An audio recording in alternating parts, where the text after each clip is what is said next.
오늘 제가 부여받은 본문의 바로 주제, 입법개품은 세간을 떠나서 출세간으로 들어가는 그 부분이 될 것입니다.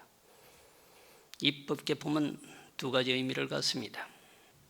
실로 등장하는 인물을 보면 선제동자가 세상에서 평범한 사람으로서 불법에 들어오는 것이죠. 그리고 불법에 들어와서 진실로 진리의 세계, 깨달음의 세계에 들어가는 그 과정을 적나라하게 그리고 있다, 이렇게 말씀을 드릴 수가 있겠습니다. 좀 더 구체적으로 말씀드리면 입법개품은 신라벌성 급고독은 대장엄누각에서 펼쳐지는 장대한 법회입니다. 이것을 일러서 화엄경이 깨달음을 성취하시고 가장 먼저 설한 설법일까? 아니면 금강경을 설하시고 난 다음에 법화경과 간격을 두면서 그 전후로 설해진 것일까? 라고 하는 것이 학자들 간의 약간의 논란의 모습이 있는 것입니다. 설처가 화엄경은 아란야 법보리장중이라고 했기 때문에 고유한 깨달음의 도량 보리수를 가리키는 건데, 여기 입법개품은 신라벌성 급고독은 대장엄누각이라고 했으니까 상당한 인식의 간격이 있을 밖에 없는 것이죠. 80화엄은 단편적으로 엮어서 유통되던 것을 다 묶어 놓은 것이 80번 화엄이죠. 그래서 입법개품은 40번 화엄을 80번 화엄의 가장 뒤에 붙여놓은 것입니다. 따라서 어쩌면은 법보리장중에서 설해졌던 그 화엄의 말씀을 사실에 근거해서 급고독원에서 설출한 것이 아닌가라고 하는 것이죠. 우리가 기수급고독원 하면 그냥 기원정사가 생각나는 거죠. 사위국 하면은 아주 기억이 잘 나는 거죠. 근데 신라벌성 하면 잘 떠오르지 않잖아요. 사위, 신라벌, 그걸 음력한 것입니다. 경주에 가면 설화벌이라고 하는 게 있고, 그걸 우리는 신라라고 하는 나라로서 잘 기억하고 있습니다. 그래서 인도의 신라벌성을 비견해서 학자들은 우리가 말하고 있는 삼국때 신라를 신신라라고 바라보는 거죠. 바로 부처님의 나라라고 하는 뜻으로 이해를 해도 되는 것입니다. 어쨌든 입법개품은 신라벌성 소위 사위국 말이죠. 급고독은 대장엄누각을 기원정사로 바라보는 것이 어느 정도 설득력을 갖는다, 이렇게 말씀을 드릴 것입니다. 이곳에서 수많은 대중들이 부처님에게 법문을 요청합니다. 그러나 부처님은 바로 법문을 하시지 않고 말없이 사자 빈신삼매에 들어가 버리는 거죠. 사자는 부처님을 비견한 말씀이죠. 상왕도, 코끼리왕도 부처님을 비견한 그런 말씀이죠. 빈신, 몸을 펼치는 거죠. 뭔가 새로운 동작을 위해서 몸을 펼치는 것입니다. 포효를 하기 위한 기본 동작일까요? 그런 모습으로 삼매에 들어갔다. 삼매에 들어갔다고 하는 것은 마치 사자가 뭔가 하기 위해서 기본 동작을 펼친 건데, 이 삼매에 들어가셨다라고 하는 것은 화엄경의 말씀을 하시기 위해서 기본적 동작을 펼친 것이죠. 어쨌든 경전은 그렇게 기록합니다. 부처님이 사자빈심 삼매에 들어가니까 바로 그곳이 장대하게 커져 버린다고 말했습니다. 그때 그것을 본 대중이 가히 말할 수 없는 감회와 찬탄에 젖어들게 됩니다.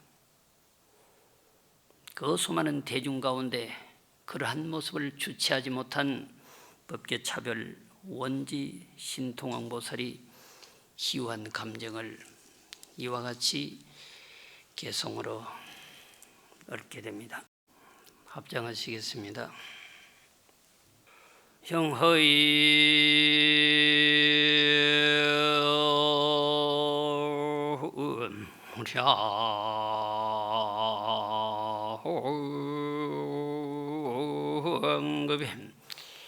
수제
하고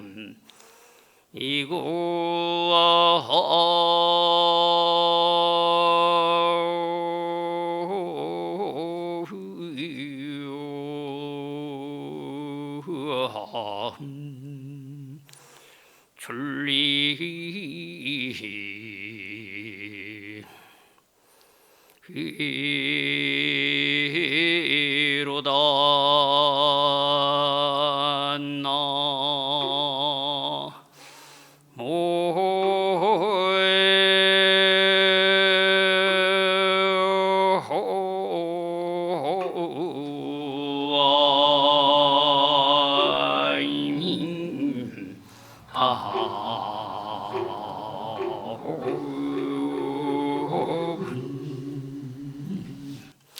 그 신기한 장면을 보고 수많은 사람들이 감동을 하는데 그 중에서 법계차별 원지 신통왕보살이 당신의 감정을 이와 같이 토로한 거죠. 한순간 길을 가다가 다른 모습을 보고 내 마음이 한껏 빠지면 우리는 어떻게 그것을 표현해야 될까요? 모든 사람들은 그와 같은 감정이 있는 거죠. 부처님이 삼매에 도셨는데 그 공간 자체가 장대하게 커졌다? 그렇게 보여지는 것입니다. 실로 영축청님이 현재 상태에 장대하게 커졌다. 실로 커진 건가? 내가 그렇게 보는 건가 말이죠. 이렇게 봤던 저렇게 봤던 모든 청중들은 그러한 현상을 보게 된 거죠. 그래서 그러한 감경을 목격하시고 이와 같은 개송을 읊은 것입니다. 원지신통왕 보살이 영업무량급에 차라리 한량없는 급이라. 급 하니까 그냥 와닿진 않지만 여러분들은 급이라고 하는 말씀을 많이 들어보셨습니다. 저는 화엄경을 번역하면서 이 급을 어떻게 번역할까? 세월이라고 번역을 했습니다. 100권 정도 나와야 하니까 처음에 세월이라고 했다가 뒤에 가서 급이라고 할 수도 있습니다. 워낙 길기 때문에 일괄성을 최대한 가졌지만 간혹은 급이라고 앞뒤 문장상 그렇게도 표현할 수도 있고 번역했을 수도 있는데 최대한 세월이라고 표현을 했습니다. 모를까 봐 가로 열고 급이라고 쓰고 가로 닫고 한량없는 세월토록 그 말이죠. 수제 악도고 온정 수많은 악도의 고통을 받을지언정 한량없는 세월토록 수많은 악도가 뭘까요? 기본적으로 삼악도, 사악도라고 그러죠. 지옥악의 축생, 아수라까지 인간이 바라봤을 때 이것도 고통의 세계죠. 축생에게 물어봐야 합니다. 당신의 삶이 고통스럽습니까? 노루에게, 고라니에게 물어봐야 하겠죠. 그래서 보편적으로는 의외로 인지 능력이 떨어지는 동물들이 그 세계에 더 만족하는 거죠. 미충은 화장실의 세계가 좋다고 할 것입니다. 만족하는 삶이라고 하는 것은 참으로 위대한 것이죠. 그러나 인간의 입장에서, 특히 깨달은 성자의 입장에서 바라보면 지옥악의 축생은 고통의 세계잖아요. 헤어나와야 되는 그런 세계죠. 들어가야 되는 세계는 아니죠. 적어도 인간 세상이나 천상 세계는 들어갈 세계지만 사막도의 세계는 들어갈 곳은 아니죠. 나와야 될 곳이죠.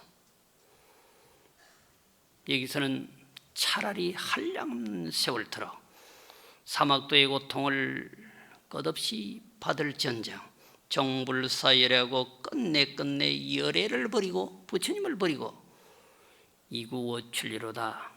저 사막도의 고통에서 벗어날 그런 길을 구하지 않겠다. 차라리 한량없는 고통을 받는다 하더라도 부처님만 계신다면, 부처님을 모실 수 있다면 그 길을 선택하겠습니다. 그 길이 지옥이라도 좋습니다. 그 길이 축생의 길이라도 좋습니다. 그 길이 아수라의 길이라도 그렇게 할 것입니다. 라고 하는 논리입니다. 여러분들이 흠모하는 친구나 스승이 있다면 그런 마음일 것입니다. 또 그래야 하는 것이죠. 참으로 애틋한 거죠. 이와 같이 찬송하는 것만큼 가장 위대한 찬송은 없을 것입니다. 마치 석가모니가 불사불의 회상에서 미륵보살과 같이 공부를 할 때 마지막에 일주일 동안 다리 하나를 들고 교적 공부를 하시면서 천상천함 무여불 시방세계 영무비 세간소유 아징견 일체무유 여불자라고 한 것과 똑같은 거죠. 가장 완벽하게 부처님을 칭송했잖아요. 그 어떤 사람이 한 게 아니죠. 석가모니 제자가 석가모니를 향해서 한 것이 아니라 석가모니 부처님이 불사불의 회상에서 불사불을 찬송한 것이라고. 천상과 천하에 누구? 당신 같은 이는 없으십니다. 시방세계 영무비 시방세계 또한 당신을 비견할 자는 없습니다. 세간 소유 아징견 세간에 존재하는 모든 것들을 내가 다 보니까 일체무유 여불자라 그 어떤 존재도 당신 같은 이는 없으십니다. 다른 수행을 한 게 아니고 찬송하는 수행입니다. 오로지 불사불의 모습만 생각하고 명호를 부르면서 다리 하나를 들고 이와 같이 한 거죠. 수없이 말씀을 드렸습니다마는 그러한 결과로 미륵보다도 국업을 앞서서 대만 정각자가 되셔서 사바세계의 교주가 되셨다라고 하는 것입니다.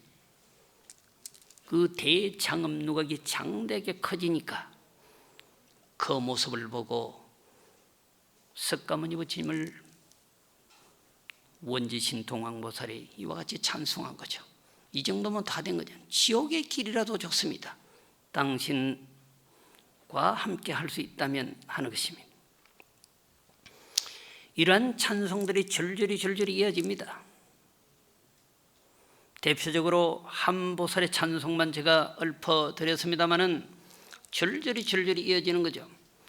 바로 그때 부처님이 다시 미간에서 백호 광명을 놓아버리죠.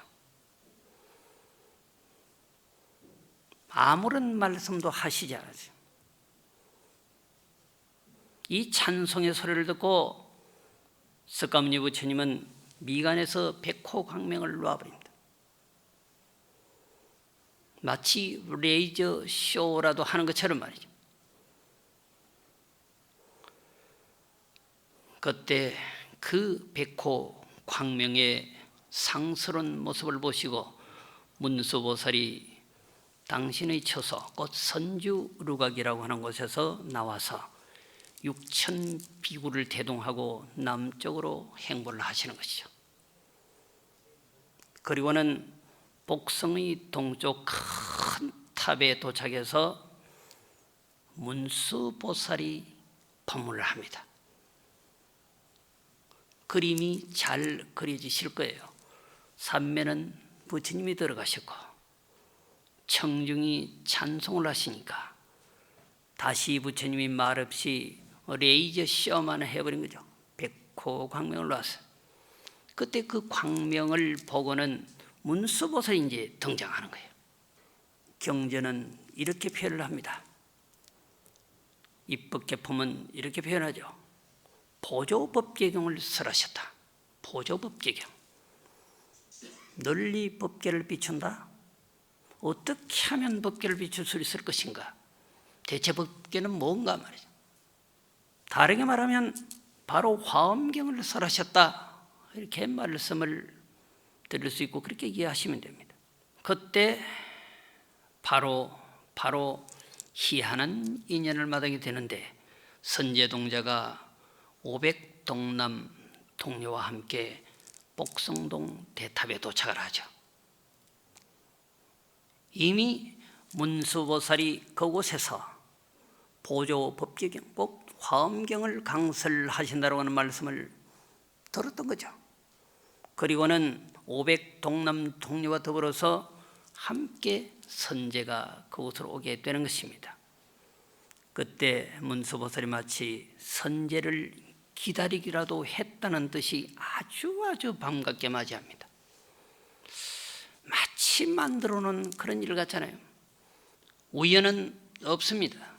필연인 거죠. 대탑묘처에서 두 분이 만날 수밖에 없는 필연인 거죠. 우연은 절대로 존재하지 않습니다. 불교는 우연은 없습니다. 인과의 원리는 적나라한 것입니다. 마치 기다리기라도 했다는 듯이 반갑게 맞이하면서 문수보살이 선제동자를 향해서 이와 같은 개성을 읊으십니다. 자, 합장하시겠습니다. 선제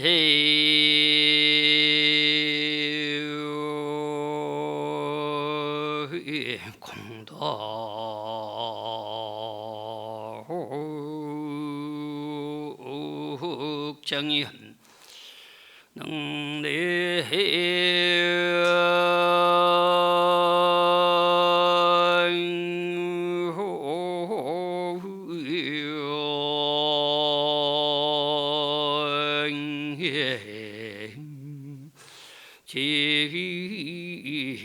지어서 오로다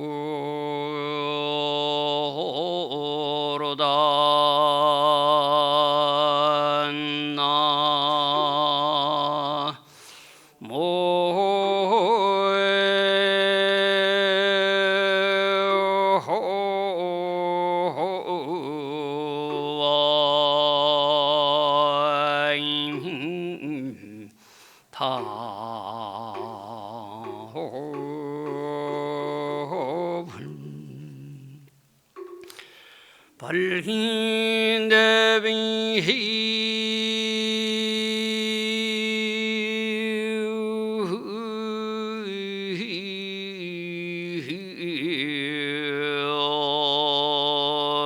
심하염 근구무서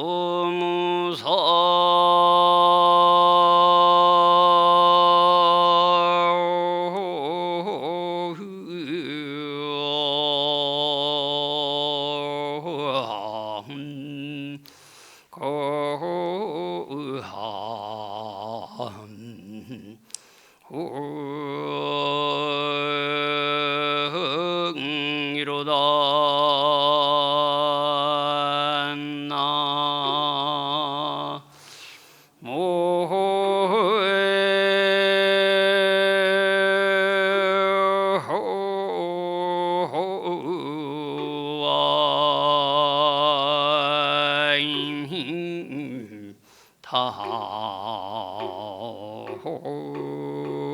다호분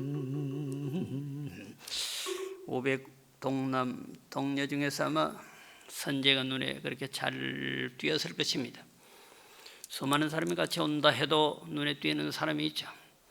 굳이 옷을 갖춰서 차려입지 않아도, 굳이 화장을 하지 않아도 눈에 절묘하게 보이는 존재가 있는 것이죠. 500동남 동녀 중에서 선제는 그냥 자연스럽게 그렇게 보여진 거죠. 선제 공덕장이야. 여기서 선제는 선제동자를 말하는 것이 아니고 잘 오셨다, 참으로 거룩하다, 공덕의 갈물이야. 모든 공덕을 이미 갖춘 존재같이 보이는 거죠. 문수보살이 봤을 때는 선제동자가 이미 예견된 그런 존재로 보이는 것입니다. 능내지야소로다. 그대가 능히 와서 나의 처소에 이르렀도다. 발기대비심하여 대자비의 마음을 일으켜서 군구무상각이로다. 부지런히 무상, 더 이상 없는 깨달음의 세계를 구해보라 그랬죠. 어쩌면 이 한 개성의 말씀이 모든 것을 다 말해버렸는지도 모릅니다. 마치 계획적으로 진을 치고 기다린 사람처럼 자비한 마음으로서 문수보살을 맞이하고 선제를 위해서 어떤 법문을 해줄까 하다가 대체 부처님의 법신은 어떤 걸까? 부처님의 색신은 어떤 걸까? 부처님의 변제는 대체 어떨 건가? 수없이 여러분들은 들었습니다. 법신은 형체가 있는 게 아니잖아요. 그래서 이 보궁에는 부처님의 모습이 보이지 않습니다. 결국 법신을 모셨다라고 하는 거죠. 색신은 모양이 있는 거죠. 불상의 모습을, 태화의 모습을 그리는 것처럼 말이죠. 육체의 모습이 있는 거잖아요. 그 색신이잖아요. 법신은 무형무상한 존재이단 말이죠. 부처님의 법신과 부처님의 색신과 부처님의 변제설에 대해서 아주 적나라하게 설법을 해줍니다. 그 본문을 듣고 선제가 적시에 보리심을 일으키죠. 발안욕따라 삼맥 삼보리심을 일으키는 거죠. 최고가는 깨달음의 마음을 그때 일으킵니다. 단순히 법신과 색신과 변제 등의 말씀을 했다라고 저는 여러분들에게 말씀을 드립니다마는 엄청난 양으로 계속 반복해서 말씀을 합니다. 그때 선제동자가 바로 보리심을 일으키는 거죠. 보리심을 일으켰다고 뭐 견성을 하거나 부처님이 된 건 아니잖아요. 이제 마음을 일으킨 거죠. 내 그 길로 가야지. 깨달음의 마음을 일으킨 것입니다. 세속적인 마음이 아니라 출세간의 소위 법계에 진입하고자 하는 그 마음을 일으킨 거죠. 발심이 확실해야 수행이 확실하고, 수행이 확실해야 깨달음이 확실해지는 것입니다. 그러면 언젠가는 목적지에 도착하게 될 것입니다. 문수의 법신, 색신, 변제 등에 대한 법문을 듣고 발심을 하니까 문수보살이 선제에게 이와 같이 말씀을 합니다. 일체 취지를 성취하려고 하면 선지식을 의지하고 믿고 절대로 따라야 한다 그래요. 보리심을 일으켜서 확실히 일으킨 것이 보여 일체 지혜의 지혜를 성취하려고 하면 어떻게 해야 하나 말이에요. 선지식을 의지해야 되고 그 선지식을 의지해서 믿고 절대적으로 복종하고 수행해야 한다라고 하는 말이었습니다. 일체 지지가 뭘까요? 보리심 깨달음의 마음, 결국 깨달고자 하는 마음이잖아요. 일체 지지라고 하는 것은 깨달음의 결과물이죠. 모든 부처님은 일체 지지를 장착한 존재입니다. 열애, 세존, 조사 모든 부처님은 일체 지혜의 지혜를 장착한 위대한 존재입니다. 부처님이 되었다라고 하는 것은 일체 지지를 성취했다라고 하는 것입니다. 그냥 일체지가 아니고 지중지지라 지혜 가운데 완벽한 지혜라고 하는 거죠. 성자면 성자가 아니라 성자 중에 성자, 성중성이라고 하는 거죠. 부처님의 경전을 살펴보다 보면 범성이라고 지칭되는 말이 많이 나오지만 사실은 그 이후에 부처라고 하는 말이 계속 등장하는 거죠. 성인의 단계가 아니라 부처의 단계, 이건 완전히 다른 것입니다. 경전상은 십지보살을 십성이라고 말하죠. 그리고 등각, 묘각의 세계를 지나서 부처의 세계를 말하고 있는 거죠. 성자의 수준은 소성의 교례로 말하면 비비상처천 정도 간 겁니다. 3계 안에 존재하는 거죠. 욕계, 색계, 무색계 마지막 하늘 비비상처천에 간 걸 말하는 거죠. 그런데 부처는 비비상처천의 세계를 뛰어넘어 바로 부처의 세계에 가심으로 3계를 초출했다 이렇게 말하는 거죠. 어쨌든 문수보살은 선제에게 일체 취지를 성취하려고 하는 사람, 곧 부처가 되려고 하는 사람은 선지식을 의지해서 그 선지식을 믿고 그 선지식의 말씀에 절대로 복종해야 한다라고 말했습니다. 여기서 우리 스스로 한번 물어보는 것입니다. 우리는 얼마나 삼보를 지성으로 믿고 있는가? 부처님의 진리, 불법을 의지해서 수행하고 있는 성의 집단, 선임을 얼마나 믿고 있는가? 이것이 붕괴되어지면 불교는 붕괴되어지는 거죠. 흔히 말하는 적심십을 마음이 꼭 부처다, 여기에 대해서 얼마나 간절한 믿음을 갖고 있는가 말이에요. 화엄경에서 말하는 일체 유심전 모든 것은 마음의 장난이다, 이런 논리에 우리는 얼마나 지극한 믿음을 갖고 있는가. 불성을 깨달으면 부처님이 됩니다. 신성을 깨달으면 신이 됩니다. 선성을 깨달으면 신선이 되는 거죠. 이러한 논리에 얼마나 지극한 마음으로 믿음이 가느냐라고 하는 것입니다. 나 밖에 다른 신을 믿지 말라라고 하는 이 논리는 내 밖에 따로의 신이 없다라고 하는 논리고 내 밖에 따로 부처가 없다라고 하는 논리인데 이 논리에 얼마나 간절한 믿음이 있느냐 말이죠. 우리는 이러한 논리에 확연한 믿음이 필요한 것입니다. 그래서 내 부처를 찾기 위해서 부단히 수행하고 또한 수행하다 보면 언젠가 일체 지지를 얻어서 끝내 부처님이 되는 것이죠. 우리 스스로가 수행을 함에 있어서 선지식을 의지하는 것은 당연한 일입니다. 선제가 53선지식을 역참하면서 끝내 깨달음을 얻는 것은 우리도 어쩌면 그런 선지식을 의지해서 선제처럼 보리의 세계로 걸어가야 된다고 하는 전제의 논리가 있을 것입니다. 선제동자는 문수의 말을 믿었습니다. 그 문수보살의 말을 믿고 일러주는 대로 걸어서 남쪽으로, 흔히 남행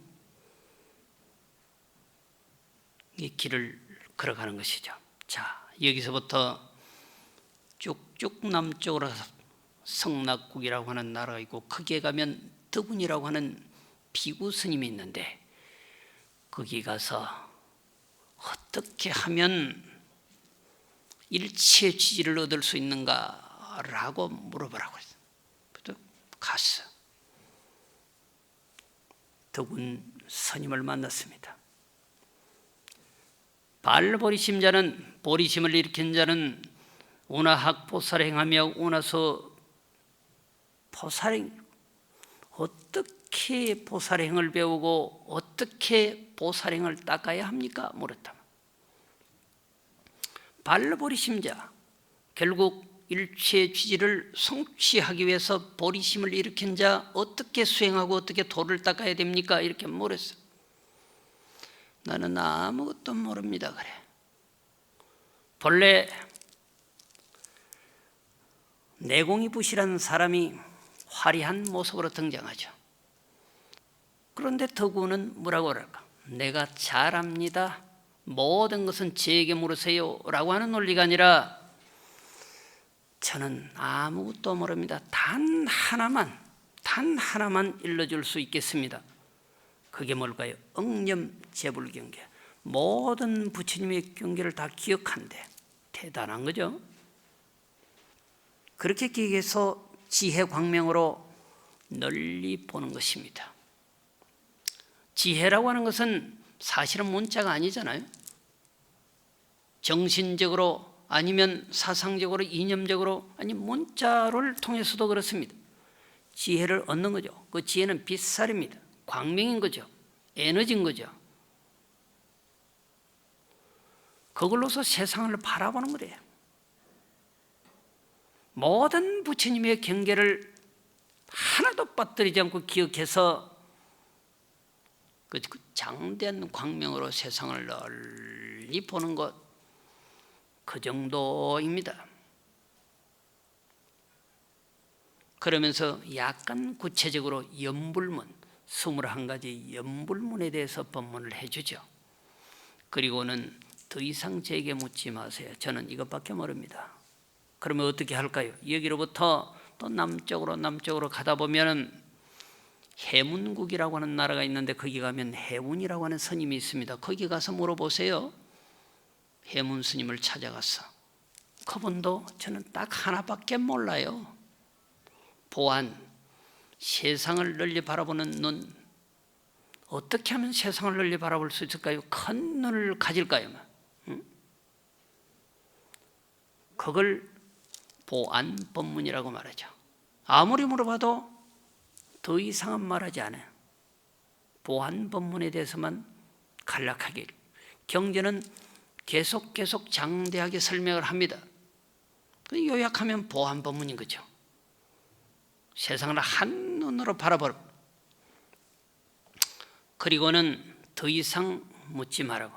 그럼 어떻게 할까요? 여기로부터 계속 남쪽으로 가면 능가산이 있고, 거기 가면은 선주라고 하는 분이 있는데, 그분에게 가서 물어보세요. 그분에게 찾아가서. 그리고 그분 또 한 법문이 간단해. 무예 법문. 거디에도 걸리지 마세요. 그거죠. 거디에도 걸리는 존재는 되지 마세요. 그러면서 다양하게 무예자제한 말씀을 해주는 거죠. 역시 하나밖에 모르는데 더 이상 묻지 말아요. 그러면서 저기 계속 남쪽으로 가죠.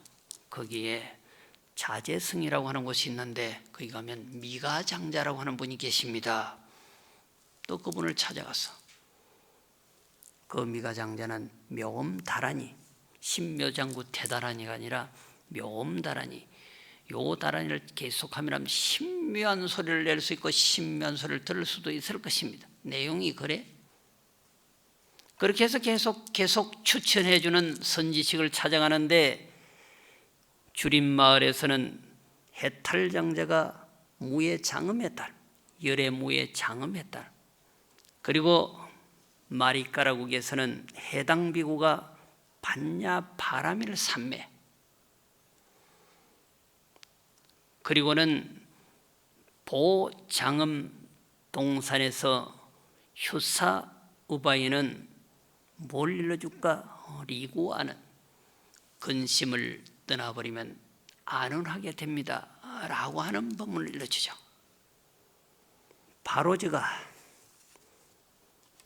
법문을 부여받은 부분까지의 법문을 간단하게 일러드린 것입니다.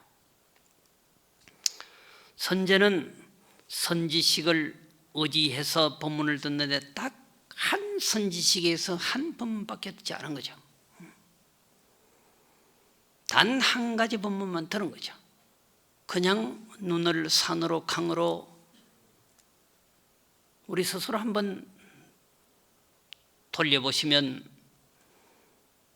그곳에는 나보다 나은 것이 충만함을 볼 수 있는 것입니다. 산에도 들에도 강에도 바다에도 나보다 나은 것은 넘쳐 흐르는 거죠. 그곳에서 하나라도 나보다 나은 것을 배울 수 있다고 한다면 그 모두는 다 나의 선지식일 것입니다. 상대의 단점을 보는 것이 아니라 상대의 장점을 볼 수 있다면 그것이 바로 우리의 선지식이라고 생각을 합니다. 화엄경은 신앙적으로도 이와 같이 거룩하고 위대하고 숭고한 것입니다. 이곳에서 한 소절만 얻는다 하더라도 여러분들은 당내의 성불작조의 인연이 될 것입니다. 자, 합장하십니다. 심효의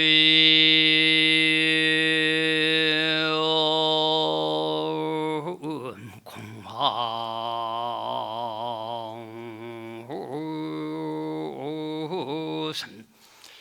능대허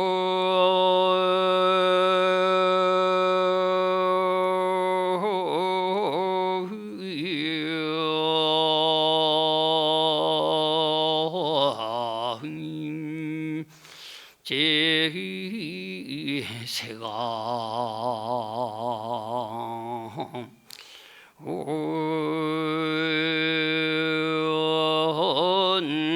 이로다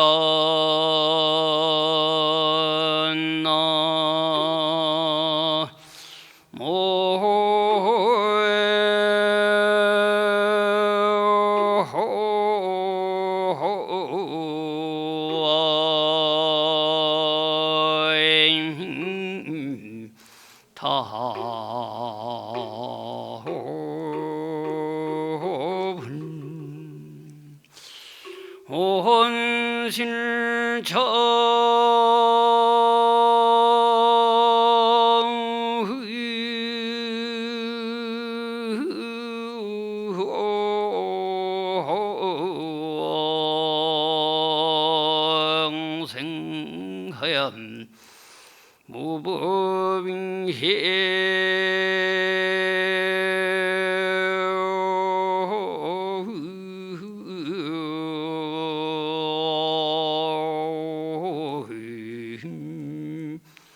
부조함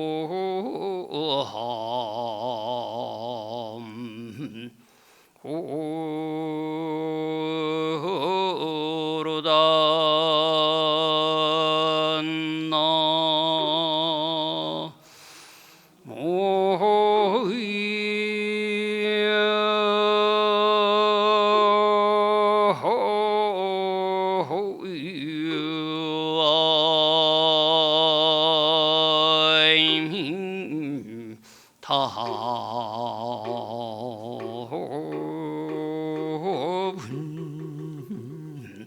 심지어 공화사의 마음이라고 하는 것은 그림을 잘 그리는 화가와 같아서 능화 제세간이로다. 능히 모든 세간의 모습을 잘 그려낸다. 온 실종생하여 온도 다 이 마음으로 쫓아 나왔다. 우리 육체가 온으로 만들어졌잖아요. 우리의 몸도 일체 만유도 다 마음으로 쫓아 나왔어.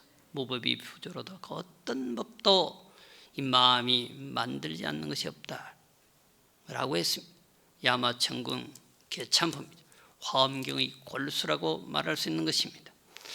지금까지 저의 말씀을 잘 이해하지 못하고 어려웠다고 한다면 마지막 읊은 이 개송을 기억하시면 될 듯합니다. 모든 것의 조작은 이 마음이 주체입니다. 모든 것의 주제자는 이 마음입니다. 이 마음을 찾아서 우리는 선제 동자처럼 여행을 떠나야 하고 그 여행은 끝내 일체의 취지를 성취하는 것으로 마무리해야 할 것입니다. 제 얘기는 여기까지입니다.